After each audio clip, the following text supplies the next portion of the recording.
Language நமக்கு புரியலனாலும் அவங்க அந்த அழுவுறது, கத்துறது அதெல்லாம் பார்க்குறப்ப நமக்குமே கொஞ்சம் கஷ்டமா தான் இருக்கு. இத விட அந்த அந்த பாதிக்கப்பட்டு மேலருந்து அந்த அவங்கள வந்து கொண்டு வராங்க பாருங்க. அது பார்க்குறப்ப என்ன பதற்றம் இருந்துச்சோ, அதே பதற்றம் தான் அவங்க அழுவுறப்பவும் நமக்கு இருக்கு.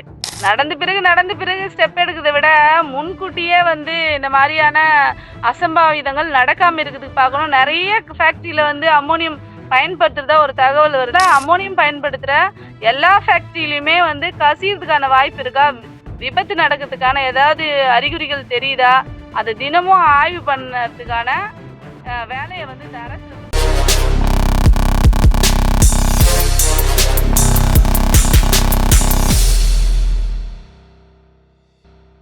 வணக்கம். அம்மோனியா வாயு கசிவு மூலமா திருவள்ளூர் மாவட்டத்துல சில வடமாநில தொழிலாளர்கள் இறந்திருக்கிறாங்க. நம்ம ஏற்கனவே வந்து பத்மாவதி தோழர்கிட்ட பேசியிருக்கோம். அவங்க மாதர் சங்கத்துல இருக்கிறாங்க. அத தவிர்த்து சிபிஎம் கட்சியில இருக்காங்க. அவங்க கிட்ட இது தொடர்பா இப்ப என்ன நடந்துட்டு இருக்கு அப்படிங்கிறத பத்தி தான் அந்த வீடியோல பேச போறோம். தோழர், இப்போ வரைக்கும் எவ்வளவு பேர் இறந்திருக்கிறாங்க? பலி எண்ணிக்கை எவ்வளவு உயர்ந்திருக்கு? இதுவரையும் 16 பேர் இறந்திருக்காங்க. ஒரு 8 பேர் வந்து சென்னை மருத்துவமனையிலேயே இருக்காங்க. இன்னும் அவங்க டிஸ்சார்ஜ் பண்ணப்படல. அதுல ஒரு 3 பேர் கிரிட்டிக்கலா இருக்கிறதா ஒரு தகவல் வந்திருக்கு. மத்தவங்கலாம் ஓரளவுக்கு அ சேஃபா தான் இருக்காங்க அப்படின்னு சொல்லியிருக்காங்க. இப்ப நியூஸ்லலாம் சில விஷயம் வந்துச்சு தோழர். நார்த்த நோக்கி அவங்க சொந்த ஊர நோக்கி சில பேர் போற மாரி. அது உண்மையா? எவ்வளவு பேர் அங்க போயிருக்காங்க? இப்ப எவ்வளவு பேர் இருக்காங்க? ஆமா, இப்ப இங்க ஏற்கனவே வந்து அந்த இன்சிடென்ட்க்கு பிறகு பெரியபாளையம் எம்எஸ்என் மண்டபத்துல தங்க வச்சு அவங்களுக்கான மருத்துவ உதவிகளும், மத்த தேவைகளும் செஞ்சுட்டு இருந்தாங்க. ஆ இப்ப வந்து அவங்களோட சொந்த மாநிலங்களுக்கு அனுப்புறதுக்கான எல்லா வசதியும் பண்ணி குடுத்து அனுப்பியாச்சு. இதுல வந்து ஜார்க்கண்ட் மாநிலத்தில இருந்து கொஞ்சம் ஒரு 20 பேர் கிட்டத்தட்ட ஒரு 20 பேர் மட்டும் ஆ இங்க இருக்காங்க. இன்னும் போல. ஹாஸ்பிட்டல்ல இருக்கவங்களும் அவங்க டிஸ்சார்ஜ் ஆன பிறகு அவங்களும் இவங்களும் ஒண்ணா சேர்த்து அனுப்புற மாரி பேசியிருக்காங்க. மத்தவங்க எல்லாம் அவங்கவங்க மாநிலங்களுக்கு பாதுகாப்பா அனுப்பப்பட்டுருக்காங்க. இப்ப பெரியபாளையத்துல இருந்த மண்டபத்துல இருந்தவங்க, கன்னிகை பேர்ல ஒரு மண்டபத்துல வந்து ஷிஃப்ட் பண்ணி அங்க பாதுகாத்துட்டு இருக்காங்க இப்போ. இந்த ப்ராசஸ் எல்லாம் முடிஞ்ச பிறகு அநேகமா இன்னைக்கு, நாளைக்கு இந்த 2 நாள்ல வந்து அவங்களையும் வந்து சேஃபா அவங்க மாநிலத்துக்கு அனுப்புறதுக்கான வேலைய வந்து இந்த அரசு பண்ணிக்கிட்டு இருக்கு. இப்போ இந்த ஆலை நிர்வாகம் என்ன பண்ணுது? அவங்க என்ன முயற்சிகள் எடுத்திருக்காங்க? என்ன நடவடிக்கைகள் அவங்க மேல எடுக்கப்பட்டு அரசு மூலமா? அந்த ஆலை நிர்வாகம் என்ன பண்ணுச்சு அப்படின்றத விட, அரசு வந்து இப்ப என்ன பண்ணியிருக்குன்னா, நெறைய அ போராட்டங்கள் இதெல்லாம் தொடர்ந்த பிறகு, இன்னைக்கு மாவட்ட கலெக்டர் வந்து வர சனிக்கிழமை வந்து அந்த கம்பெனிய சீல் வைக்கிறதா வந்து தகவல் சொல்லியிருக்காங்க. அது எந்த அளவுக்கு சாத்தியப்படும்னு தெரியல. ஆனா, கலெக்டர் சொல்லியிருக்காரு. அ அதே மாரி அந்த கேஸ வந்து சிலிண்டருக்குள்ள ஃபில் பண்ணி, அத வேற இடத்துக்கு மாத்துறதுக்கும், சனிக்கிழமை அதுக்கான வேலைகள் வந்து நடக்கும்னு சொல்லியிருக்காங்க. அப்படி ஒரு வேளை நடக்கிற மாரி இருந்தா, அ அதனுடைய கிட்டத்தட்ட ஒரு 300 மீட்டர் அளவுக்கு வந்து யாரையும் வந்து அனுமதிக்காம, இருக்கிறவங்கள அப்புறப்படுத்திட்டு, அதுக்கு பிறகு தான் அந்த வேலைய வந்து செய்வாங்க அப்படின்றது தான். ஒருவேளை செய்யறப்ப வந்து ஏதாவது அசம்பாவிதங்கள் நேர்ந்தா, அங்க இருக்கிற குடிநீர், காற்று எல்லாமே மாசுபடும். அதனால அங்க இருக்கக்கூடிய உயிர்களுக்கும் பாதிப்புகள் இருக்கும் அப்படின்றதுனால, அப்படி அப்புறப்படுத்தினா அநேகமா கன்னிப்புத்தூர் பஜாருக்குள்ள இருக்கிற வரையும் வீடுகள்ல இருக்கிற எல்லாரையும் இடமாற்றம் பண்ணணும். கிட்டத்தட்ட ஒரு 24 மணி நேரத்துலருந்து 48 மணி நேரம் வரையுமே வந்து அதுக்கான லிமிட்டேஷன் பண்ணி, அங்க போக்குவரத்து தடை பண்ணுவாங்க. ஆட்களையும் வந்து அப்புறப்படுத்துவாங்க அப்படின்னு ஒரு தகவல் வந்திருக்கு. அப்படி பண்ற மாரி இருந்தா, அதுக்கான வேலைய வந்து 2, 3 நாட்களுக்கு முன்னாடியே பண்ணுவாங்க. ஏன்னா, ஜனங்கள வந்து பீதியாக்கக் கூடாது. அதனால ஆ கிட்ட சொல்லலாம், நெருக்கத்துல சொல்லலாம் அப்படின்னு ஒரு தகவல் வந்திருக்கு. அநேகமா அந்த வேலைய வந்து சனிக்கிழமை பண்ணுவாங்கன்னு சொல்லியிருக்காங்க. இது வந்து கலெக்டர் மூலமா வந்த தகவல். இந்த கேஸ வந்து சிலிண்டருக்குள்ள ஃபில் பண்ணி மாத்திட்டு, அது எல்லாமே வந்து திறந்து விடுவாங்க. ஓப்பன்ல வைப்பாங்க. அதெல்லாம் அ அதாவது நார்மல் ஆக்குறதுக்கான வேலைய பண்ணுவாங்க. அதுக்கு யார் வந்து அந்த வேலைய பண்றாங்க, அவங்க வந்து பாதுகாப்பு கவசத்தோட அதுக்குள்ள போயிட்டு ஒரு 4 பேரோ, 5 பேரோ அனுமதிக்கப்பட்டு அவங்க மட்டும் தான் அந்த வேலைய செய்வாங்க. மத்த யாரையுமே பக்கத்துல வந்து அனுமதிக்க மாட்டாங்க. 300 மீட்டருக்கு அப்புறம் தான் வந்து மத்த எல்லா அதிகாரிங்களும் கூட வந்து அ பாதுகாப்புக்காக நிறுத்தப்படுவாங்க அப்படின்னு தகவல் வந்திருக்கு. அதனால அதுக்குள்ள யாரையும் அனுமதிக்க மாட்டாங்க, அந்த வேலை செய்றப்போ. இப்ப இந்த மக்கள் எல்லாத்தையும் அப்புறப்படுத்தணும்னு சொல்றாங்க. இந்த இடமாற்றம். இப்ப அவங்களுக்கான அந்த மாற்று இடங்கள் அதெல்லாமே தீர்மானிக்கப்பட்டுச்சா? இல்ல இனிமேதான் பண்ணணும்? அது ஜனங்க கிட்ட பேசின பிறகு தான் அது அது சம்பந்தமா வந்து விவாதங்கள் நடக்கும். ஏன்னா, இன்னும் அந்த ஜனங்க கிட்ட போகல இந்த தகவல். போச்சுன்னா, அந்த கிராம நிர்வாகம் அதெல்லாம் சேர்ந்து தான் அவங்க வந்து வேற இடத்துல தங்க வைக்கிறதுக்கு ஏற்பாடு பண்ணுவாங்களா? இல்ல அவங்களே வந்து அதுக்கான ஏற்பாடுகள செஞ்சுப்பாங்களா? அப்படின்றது தெரிய வரும். அநேகமா இந்த சம்பவம் நடந்தா கொஞ்சம் பரபரப்பா ஏற்படும்னு நெனைக்கிறாங்க. ம், அது ம், வர ம். சனிக்கிழமை தான் நமக்கு தெரிய வரும். என்ன நெலைமையில ஓ, இருக்கு அப்படின்றது. இது தவிர வேற வழி இல்லையா? இது ஒண்ணுதான் வழியா? அம்மோனியம் நெறைய இடத்துல பயன்படுத்தப்படுது. ஆனா, இங்க இந்த பிரச்சனை வந்தது. இந்த பிரச்சனை வந்து ரொம்ப நெறைய பேர் பாதிக்கப்பட்டுருக்காங்க. அதனால நம்ம வந்து இது வேணாம் அப்படின்னு சொல்றோம். அது இல்லாம கிராமத்துக்கு ஒட்டுன மாரியே இருக்கு இந்த ஃபேக்ட்ரி. அதனால வந்து கண்டிப்பா சின்ன சின்ன விஷயங்கள் கூட அங்க இருக்கிற ஜனங்க எல்லாமே பாதிக்கப்படுவாங்க. அதனால இங்கிருந்து அந்த ஃபேக்ட்ரிய முழுவதுமா சீல் வச்சுட்டு பிறகு அதுக்குள்ள இருக்கிறதெல்லாம் கண்டிப்பா ஷிப் பண்ணணும்ல. அதனால முதல்ல ஷிப் பண்ணுவாங்க. அந்த ஷிப் பண்றப்ப தான் எதுவும் நேரக்கூடாதுன்றதுக்காக இந்த பாதுகாப்பு எல்லாம் வந்து பண்ணிட்டு, அதுக்கப்புறம் அத அப்புறப்படுத்திட்டு அந்த ஷிப் பண்ணி எல்லாத்தையும் அனுப்பிட்டு, ஃபேக்ட்ரிய காலி பண்ணிட்டு அப்புறம் தான் சீல் வைப்பாங்க. இப்ப தொழிலாளர்கள், இந்த வடமாநில தொழிலாளர்கள் உங்ககிட்ட ஏதாவது பேசியிருக்காங்களா? அவங்கள வந்து அணுக முடியுதா? இல்ல அவங்க நமக்கு வந்த தகவல் என்னன்னா, ஒரு சிலர் இங்கேயே இருந்து வேலை செய்றேன் அப்படின்ற மாரி தகவல் சொல்லியிருக்காங்க. ஆனா, இங்க பாதுகாப்பா இல்ல, நெறைய பேர் இறந்துருக்காங்கன்னு அந்த பயமும் இருக்கு அவங்களுக்கு.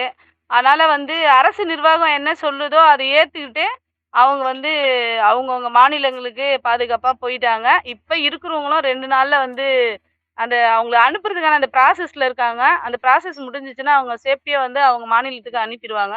ஜார்க்கண்ட சார்ந்தவங்க தான் சிலர் இங்க இருக்காங்க அப்படின்றது தான். இந்த இறந்தவங்களுடைய உடல் எல்லாமே அவங்கவங்க மாநிலத்துக்கு அனுப்பப்பட்டுருச்சா? இல்ல இங்கே தான் இருக்கா? அனுப்பிட்டாங்க. பாதுகாப்பா அவங்க மாநிலங்களுக்கு அனுப்பியிருக்காங்க அப்படின்னு தான் தகவல் வந்திருக்கு. இதுக்கான நிவாரணம் வந்து போன தடவை நம்ம பேசணும் வீடியோலயே.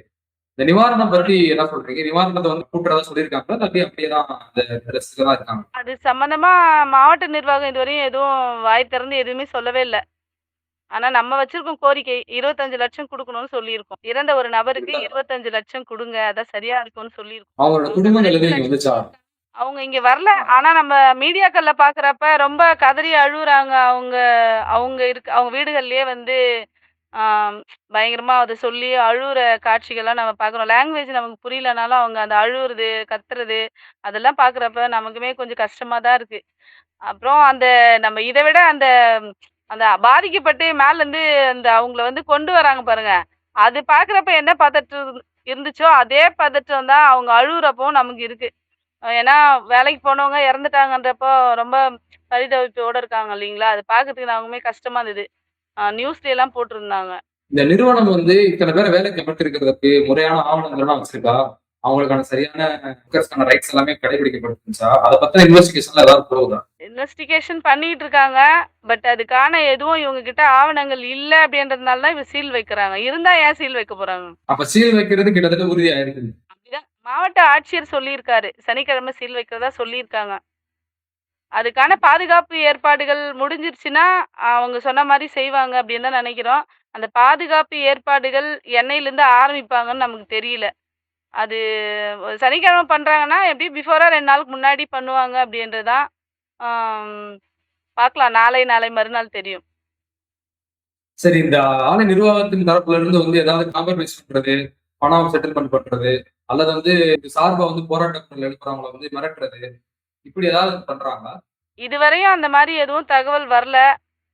அப்படி காம்ப்ரமைஸ் பண்ணா அது வெளியில வராது இல்லைங்களா? இப்ப சீல் வைக்கிறதா தகவல் வந்திருக்குல்ல. சீல் வச்சுட்டா நம்மளோட கோரிக்கைகள் முடிஞ்சிருச்சு அவ்வளோதான். ஜனங்கள பாதுகாத்துட்டோம் அவ்வளோதான். இப்போ இவங்க மேல என்ன நடவடிக்கை எடுக்கணும்னு நீங்க நினைக்கிறீங்க? அதுக்கான விசாரணை போகுதா?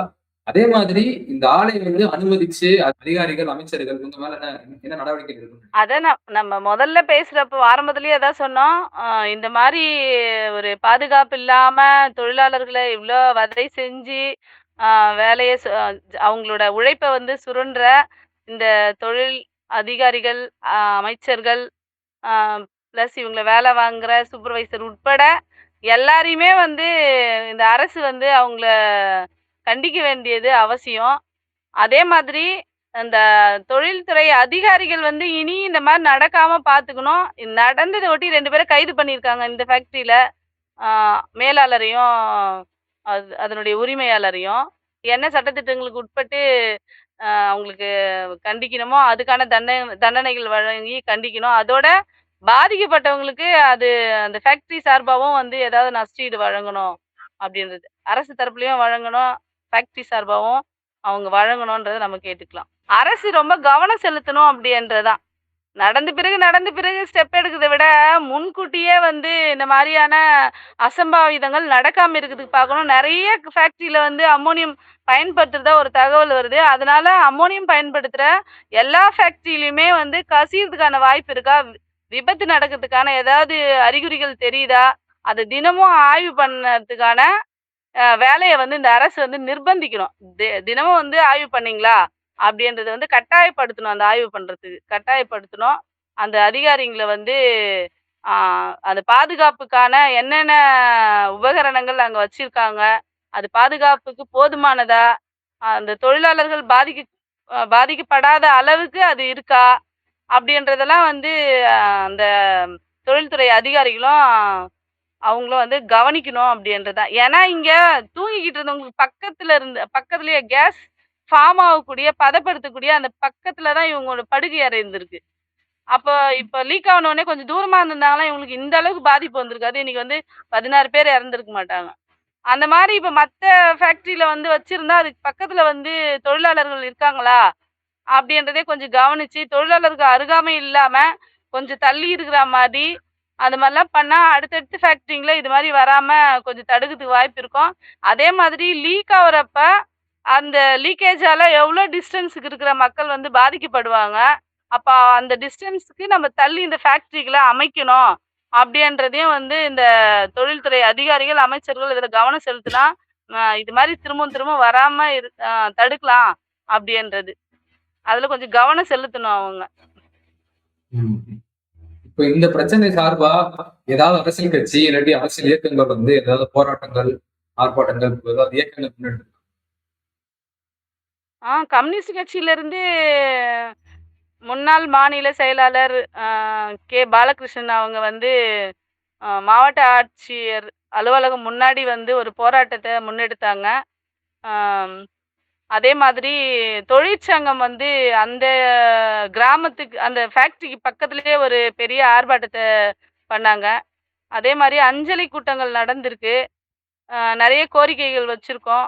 பொதுமக்கள் சார்பாவும் அரசுக்கு வந்து கோரிக்கைகள் வந்து முன் வச்சிருக்காங்க. இறுதிக்கட்ட கருத்தா உங்களுடைய கருத்து என்னன்னா அதாவது திரும்ப திரும்ப என்னன்னா, இந்த மாரி ஃபேக்டரிய வைக்கிறதுக்கு முன்னாடி அதுக்கான அந்த வரம்புக்கு உட்பட்டு, வரைமுறைக்கு உட்பட்டு, இது அந்த அம்மோனியம் கேஸா இருந்தாலும் சரி, அ தொழிலாளர்களா இருந்தாலும் சரி, அவங்கள வந்து நம்மள நடத்துறது வந்து அந்த வரைமுறைகளுக்கு உட்பட்டு நடத்தணும். வரைமுறைகளுக்கு உட்பட்டு இந்த மாரியான சாதனங்கள பயன்படுத்தணும். இந்த மாரி கேஸ் வந்து பயன்படுத்தணும். ஒருவேள அந்த மாரி ஏதாவது பாதிப்பு ஏற்பட்டுச்சுன்னா, அவங்கள அதுலருந்து மீட்டெடுக்கிறதுக்கான எல்லா ஃபெசிலிட்டீஸும் எல்லா ஃபேக்டரிலயும் இருக்கணும். இந்த அளவுக்கு உயிர் போற அளவுக்கு எங்கேயும் நடக்கக்கூடாது. அதுல தொழில்துறை அமைச்சர் பிளஸ் அதிகாரிகள் அதுல கவனம் செலுத்தணும் அப்படின்றத மீண்டும் மீண்டும் இந்த மாரி எங்கேயும் நடக்காம பாதுகாக்கணும் தொழிலாளர்கள அப்படின்றது. தொழிலாளர் நல சட்டங்கள முதல்ல முறையா வந்து கடைபிடிக்கணும். உங்களோட பிஸி ஷெட்யூல்ல டைம் கொடுத்து இந்த கேள்வி நன்றிங்க தோழர்.